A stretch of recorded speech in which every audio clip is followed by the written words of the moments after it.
భారత చైతన్య యువజన పార్టీ జాతీయ అధ్యక్షులు బోడే రామచంద్ర యాదవ్ కూటమి ప్రభుత్వం ముందుంచిన 5 డిమాండ్లను వెంటనే అమలుపరచాలని రాష్ట్ర మహిళా కన్వీనర్ కె చాముండేశ్వరిదేవి డిమాండ్ చేశారు.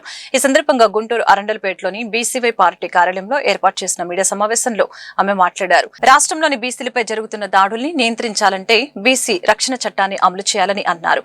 రాజధాని ప్రాంతంలో బీసీలకు 1000 ఎకరాల భూమిని కేటాయించాలని కోరారు.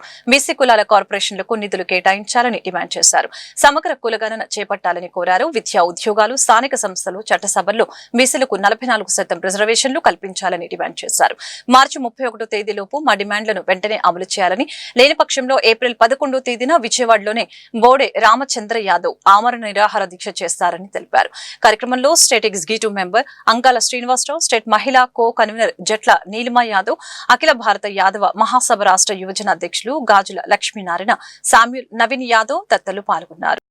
ఆయన ఆ ఇచ్చిన దాన్ని ఇంతవరకు కూడా గవర్నమెంట్ ఏమైనా పట్టించుకున్నదా అని చెప్పాలంటే ఏదో తూతూ మాత్రంగా వాళ్ళు మేము సమావేశం అయ్యాము, చూస్తున్నాము ఇలా మాట్లాడుతున్నారు. దీనికి 30 ఎత్తున దీనికి ఎండింగ్ డే అనమాట. ఈ 30 ఎత్తులోపు వీళ్ళు దీని గురించి స్పందించాల్సిందే. ఆ స్పందించకపోతే దీని మీద ఒక నిర్ణయం తీసుకుంటానని చెప్పారు. రామచంద్ర యాదవ్ గారు ఏం చెప్పారంటే ఏప్రిల్ 11వ తారీఖున నేను ఆమరణ నిరాహార దీక్ష చేస్తాను, ఈ డిమాండ్ కనుక గవర్నమెంట్ పరిష్కరించకపోతే అని.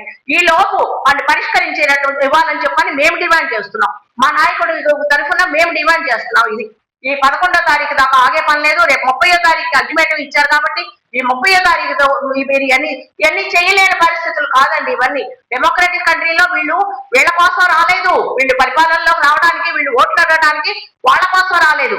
Democracy is the government of the by the people for the people of the people అని చెప్పని అన్నట్లుగా డెమోక్రసీలో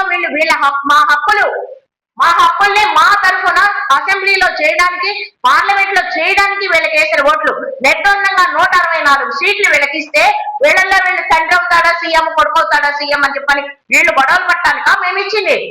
ఎవరి కోసం ఇచ్చాం? వీళ్ళందరినీ 175 మంది ఎమ్మెల్యేలు ఉన్నారు, 25 మంది ఎంపీలు ఉన్నారు.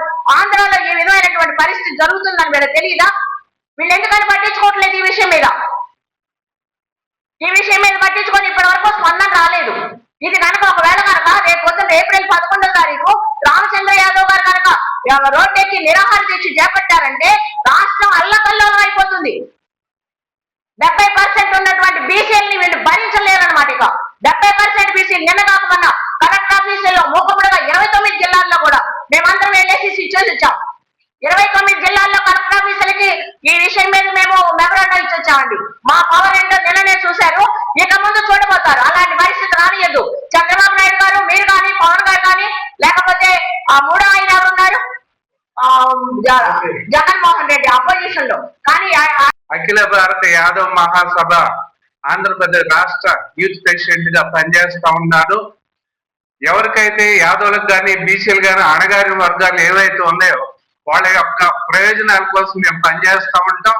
మరి రామచంద్ర యాదవ్ గారు ఇచ్చినటువంటి పిలుపు మేరకు మేము పార్టీ పరంగా కాకుండా వారు ఇచ్చిన డిమాండ్లకు మద్దతు తెలియజేస్తూ ఉన్నాం.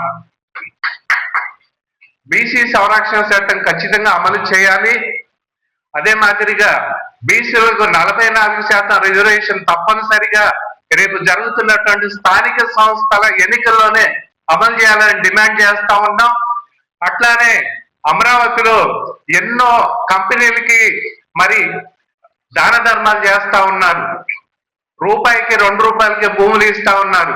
మరి 70% ఉన్నటువంటి ఈ బీసీలకి 1000 ఎకరాల భూమి కేటాయించి వాళ్ళ యొక్క ప్రయోజనాలకు ఉపయోగపడవలసిందిగా గవర్నమెంట్ వారికి తెలియజేస్తా ఉన్నాం.